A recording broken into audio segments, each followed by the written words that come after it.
Hey there, welcome to our last episode of our mini-series for couples of the Soul Where They Love podcast, where we explore that love is safe, and if it's not safe, it's not love. And with couples, is it why love feels hard even when with the right person? So in this episode, we are actually looking at what real love feels like and how to get there. My partner here is Dr. Andrea Horta, and she's going to bring her experience and her feedback to make it more fun. So what would you talk? It says most couples never get to the third stage of love. Mm-hmm. What does that mean, the third stage of love? Yes, good question. So the third stage of love is... Well, first is the first. What's the first? What's the first? First is infatuation for sure. Exactly. The first one is when you meet that person and you can't sleep. Yeah. You can't eat. I've been there. You're constantly thinking about Consumed. them. Are they thinking about me right now?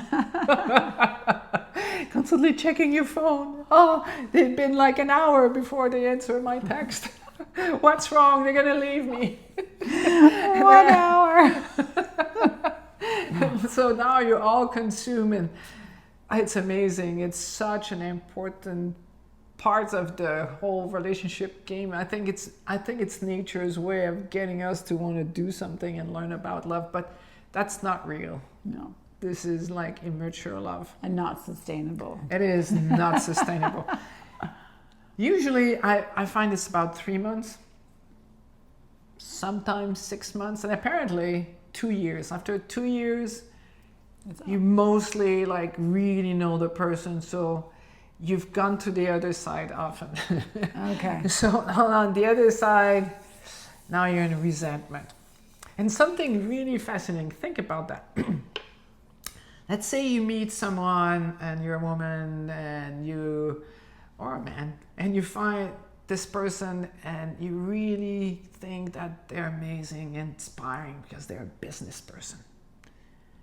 You know, they're driven, they're capable, they're courageous, they're decisive. Mm-hmm. Like they have this business and they run it very well.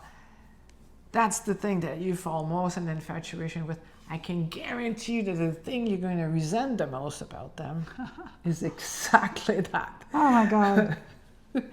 Now you're going to resent the fact that they're always busy with their business. They're so decisive. They don't want to listen to what you're saying. So you go from, oh, this is so amazing. I want this at all costs, especially if you don't have money yourself. Mm-hmm. And then now you go into like resentments, like, oh, they don't have time for me, to now, if you give yourself a chance, and often the chance only comes if you have kids. Like the thing that keeps the couple together is you don't want to leave the relationship because you don't want the kids to feel abandoned. So now you're stuck, and now you have the opportunity to actually learn to love. Because most couples will leave if they're single without kids. That makes sense. So Totally. If you want to give yourself the chance of experiencing true love, don't become a serial monogamist. Don't leave right away. So stay in the relationship to learn what is that moment actually teaching you. Yeah, exactly. Because otherwise, you're chasing the high, and infatuation is so intense. Apparently, they measure the chemicals in the brain, and they see that infatuation can be as strong as a heroin. Wow. Yeah, it's like it's such a high, and some people search that high. So the more you feel unfulfilled inside of you, the more life feels boring and not fulfilling, the more you will chase the high that comes with infatuation, and it comes with a price. Oh my goodness. So a perfect example of that, if you watch Netflix, if you have this on in your library, there's a French series, I think it's 3 episodes, and it's called Désir Noir. And did you see it? No. No? So it's the story of this guy. They had a group called Désir Noir, which was dark desire. Yeah. And it's like, it shows you the intensity of that. So when he's on stage, this guy, the leader of the band, like he's like charismatic and everybody's in love with him. He's tall and looks good, he's sexy, he's powerful. And then he meets this woman who is the daughter of Jean-Louis Trintignant. So she's an actress, she's famous, and they get together. And it's so intense right from the beginning. And they always have to be together. Actually, his wife is about to give birth, and he goes to the clinic and he announces to her that he's leaving her for the other woman. Can you imagine? That's big, strong infatuation. So because he's done something I'm sure is going against his heart, now he has to be with Marie, her name is, has to be with her all the time. Like she's shooting a movie and he has to be on set with her. They're texting each other all the time. It's super intense. And then she has children. She has 4 kids from 4 different men.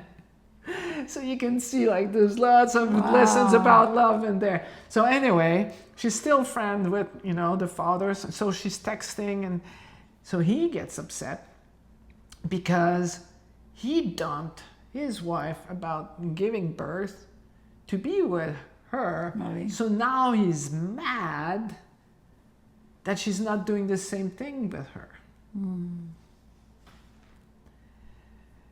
So they end up having a big fight, and he actually kills her.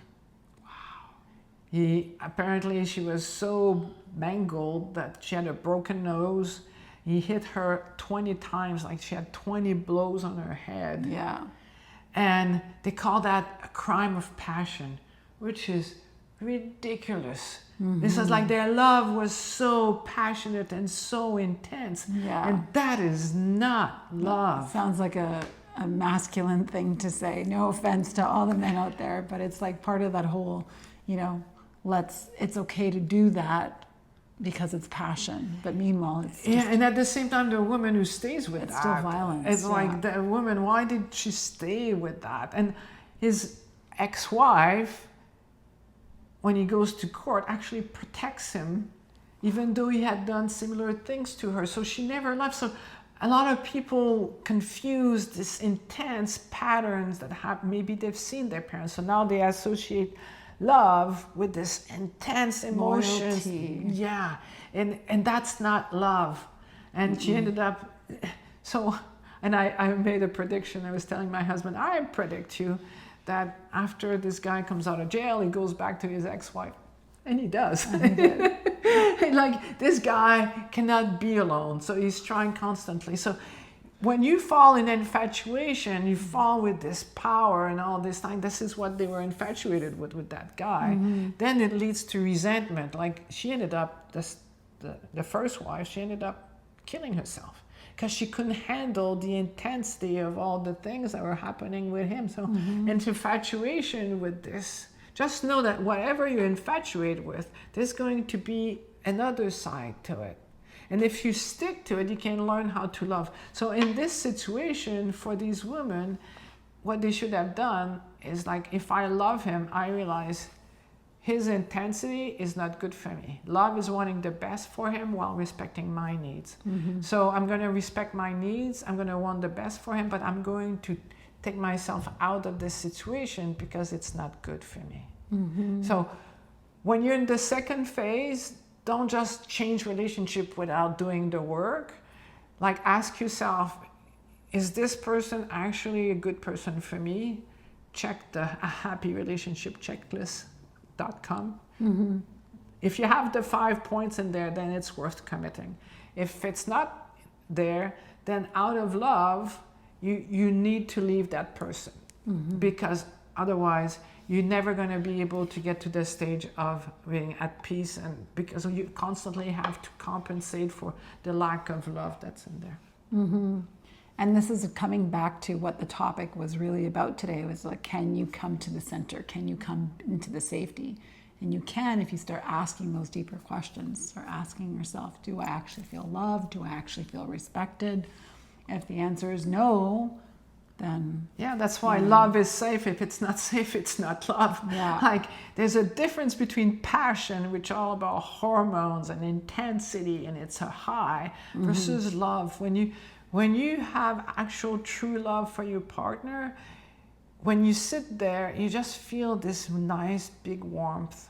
When I've asked this to many other people who've done my seminars, and I ask them like, where do you feel love? And most people feel it right here, and it's quiet and you feel safe in it. If you don't feel it there, you probably have strong emotion. Doesn't mean you're not with the right person, just means you need to do the inner work so that you can actually experience true love. right. So that's it for now for our mini series for couples. And if you enjoyed it, please like, subscribe, and share it with other people. And remember that love is safe. And if it's not safe, It's not love. It's not love. Bye for now. Bye. Bye.